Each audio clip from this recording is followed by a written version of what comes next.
Ladies and gentlemen, we are here gathered today to witness a debate about how computer games affect students' life. Does it bring good things or bad things? Let us find out. Ladies and gentlemen, we are the Pro Computer Games team and I am here to present to you the members of our team. First is our team captain, Filmer John Cainglit. Second is Christopher Ray Angelo Carrera. And last but not the least, yours truly, Diane Cruz.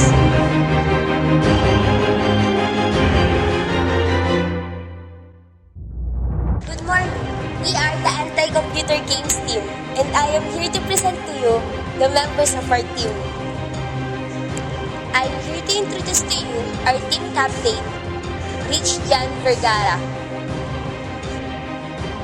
Our next member, Adrian Leona. Last but not the least, I am Melissa Tan.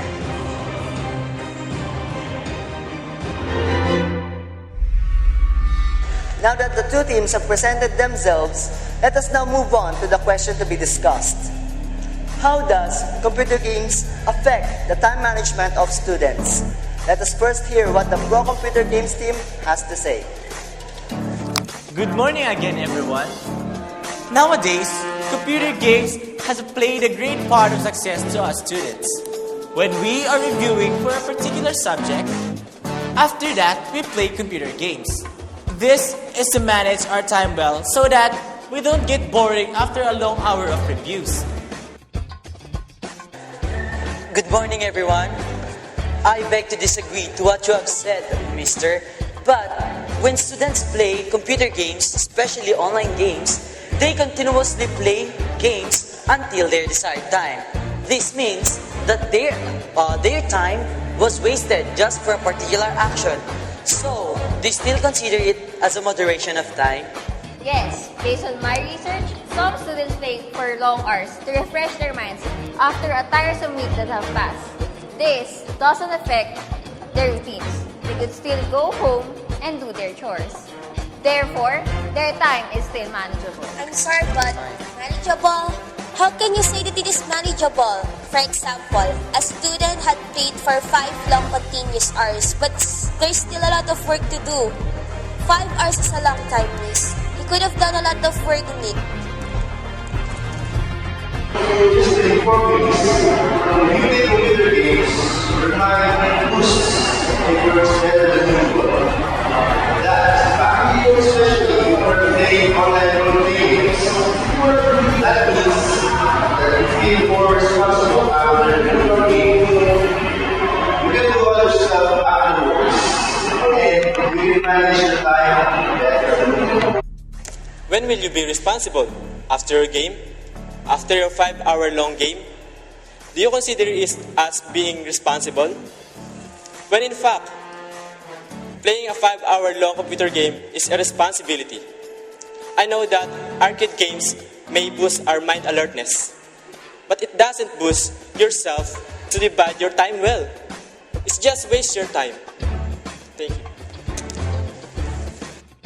The ground floor is fired up with informative answers. What a tough battle. So for the final questions, this is only to be answered by the team captains. So how will you sum up your discussion? Let's start with the Pro Computer Gaming team. Thank you. To sum it up, computer gaming is really essential to a student's life. After all the long quizzes, homeworks, projects, in the end of the day, he still needs a break. And computer gaming is one of the best relaxation piece for a student. so that he can regain his concentration and focus, and on the next day, he can do all his tasks and he can manage his time well. Thank you very much, and that's all the point of the pro team. Computer gaming is not really a hindrance when it comes to time management.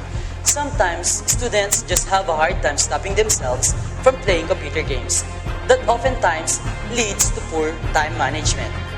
One day, one might just realize that he has done something worth the time, but rather from computer gaming.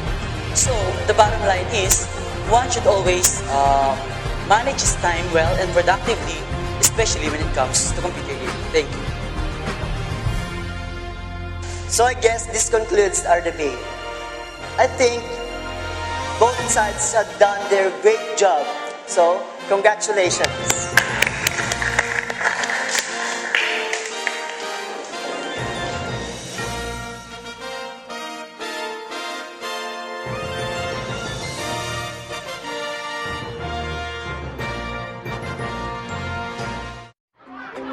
What is the schedulers?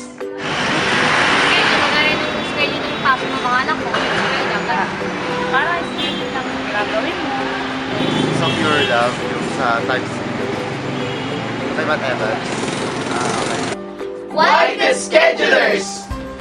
Why?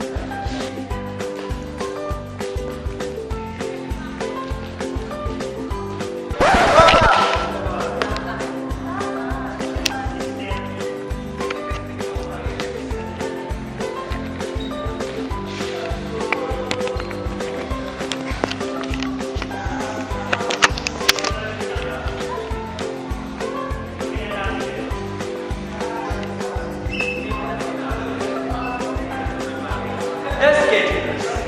With the word itself, schedule. The original idea was derived from the original Korean drama, Bureau, wherein the scheduler decides when will a particular person enters heaven or hell. We came up with many names like masters, time managers, timekeepers, and etc. But we don't seem to agree on selecting a proper name for our group. We can relate his name as well as his role to time management. We thought of the idea that every person must have a plan for his life before he leaves Earth. And that is when we decided to name ourselves the Schedulers.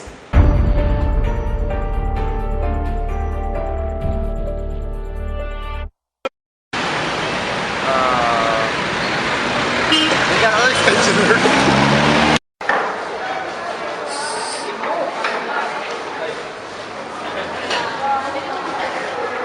Kapag narinig mo siya, Bawal po sa inyo to.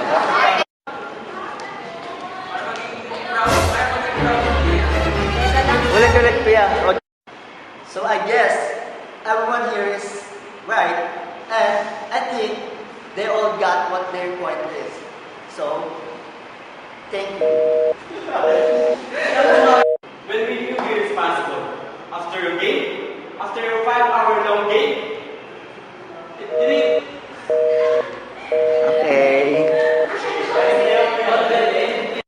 for example, a student played for 5 long hours. But what is the schedulers? What is the schedulers? Go. Why the schedulers? Why the schedulers? Uy! Go. Why the schedulers? Go. Why the schedulers? Ano mo yun? Wala talaga ng boses. Hindi ko talaga kaya. Go. Ngiti-ngiti ka din.